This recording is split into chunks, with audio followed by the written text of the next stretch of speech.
To escape my husband's domestic violence, I carefully removed my husband's hand from me in the middle of the night, then got up and softly called his name. Seeing that my husband had no reaction, I realized the sleeping pills had taken effect. I hurried to the bathroom and poured out the water, then pointed the camera at my husband to monitor his every move. Then I quietly went to my husband's laboratory and shut down all the surveillance and alarm systems except for the bedroom. However, just as I was about to leave through the garage, I suddenly felt someone was following me. When I turned around, I discovered it was just my dog.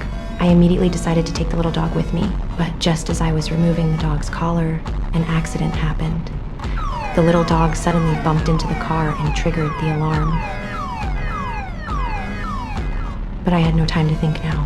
I quickly climbed over the fence and came to the roadside after passing through a patch of woods. Soon my sister, who was there to pick me up, arrived. But I had no time to explain to my sister now. I told her to drive quickly. But just then, a figure suddenly rushed out. Open the fucking door! Cecilia, open the door! I hadn't expected my husband to have caught up. I frantically broke free from my husband's grasp. Fortunately, my sister sensed something was wrong and immediately started the car to take me away from there. To avoid being discovered by my husband, I could only stay at my sister's boyfriend's house. But my husband's long-term domestic violence had left me with serious psychological trauma. Even a passing stranger would make me panic and run back home.